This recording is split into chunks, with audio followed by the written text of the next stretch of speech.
Rockstar, GTA, and controversy. Three things that seem inseparable.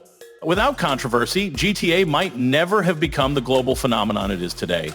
When Rockstar was still a small studio trying to make a name for itself, they actively created controversy to get their games noticed. Thanks to this strategy, Rockstar became known for using the bad publicity is good publicity approach.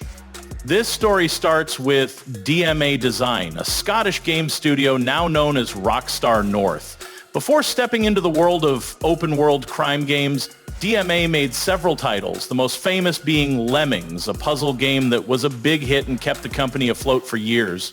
But the team at DMA wanted to do something totally different. That idea eventually became a game originally called Race and Chase, later renamed Grand Theft Auto. GTA's concept was simple but bold for its time. The developers were sure they had something special, and once development was done, they believed gamers would love it.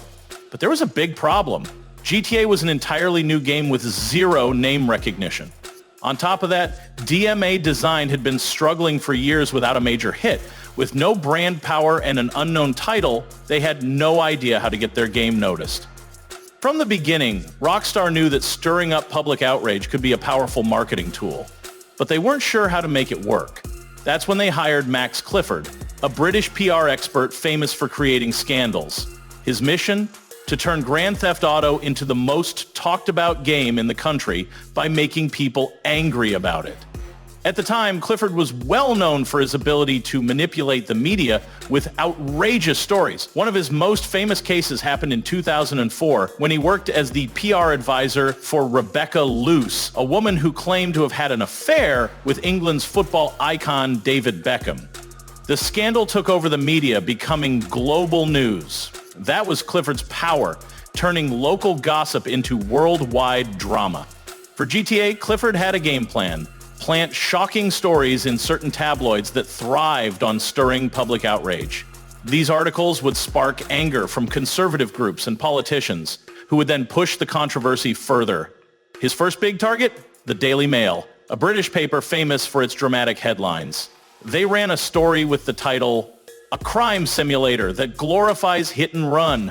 And since the Daily Mail was a major news outlet, other newspapers quickly followed, and soon, GTA was a hot topic, including in the British Parliament. At one point, GTA 1 was nearly banned when one of its programmers got into a car accident. Instead of writing a sympathetic story, the British media ran headlines like, "The crazy car game creator now banned from driving." This caused another heated debate in Parliament, and GTA 1 was almost banned from selling. But luckily, in the end, lawmakers decided against banning the game, but slapped it with an 18+ rating. All this media outrage caused a huge moral panic in the UK that made journalists had nothing good to say about GTA 1. But here's the twist. The controversy made gamers even more curious. People who had followed the outrage from the beginning now wanted to try out the game even more. So when GTA 1 launched, it was sold like crazy. The controversy had turned it into a must-have game, especially since few titles at the time offered the kind of freedom GTA 1 did. Now, some of you might be wondering, was Max Clifford really behind all this? The answer is yes, on two levels. The first yes is that yes, Clifford was a notorious figure, and later in his life, he was imprisoned for many serious crimes. And the second yes is that yes, he was absolutely hired by Rockstar to drum up controversy for GTA. This isn't even speculation. It was confirmed by former Rockstar/DMA design executives. In an interview with the Sunday Times, Mike Daly, which was one of GTA 1's key developers, admitted, Max Clifford made it all happen. He designed all the outcry, which pretty much guaranteed MPs would get involved. He'd do anything to keep the profile high. And then David Jones, the producer of GTA 1, added, he told us exactly how he would play it, who he'd target, and what they would say. Every word he said came true. Clifford's manufactured controversies successfully put GTA 1 on the map, even if his methods were shady.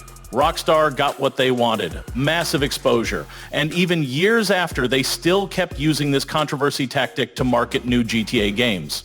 But eventually, Rockstar became a victim of their own tactics.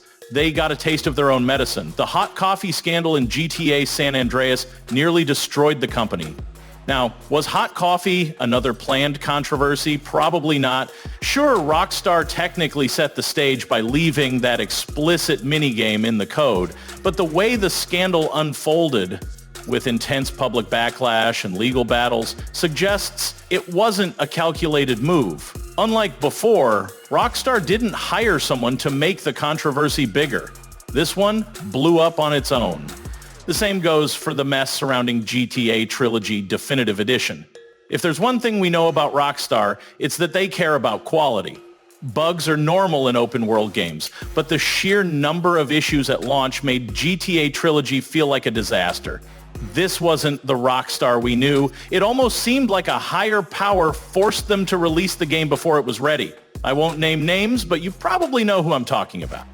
But unlike the old days, Rockstar today wouldn't need any controversies to sell games anymore. After the massive success of GTA San Andreas, their name alone guarantees record-breaking sales. Even without spending a single dollar on marketing, I'm pretty sure GTA 6 will dominate the charts when it drops. Before we wrap up, here's a quote from GameSpot journalist Randolph Ramsey. Imagine a Grand Theft Auto game so thoroughly sanitized because some regulatory body shadowed it too closely. A dull GTA? Now that would be bad publicity. And that's it for this video. Thanks for sticking around till the end. If you liked it, hit the like button, and most importantly, take care of your physical and mental health. Bye-bye, and have a nice day.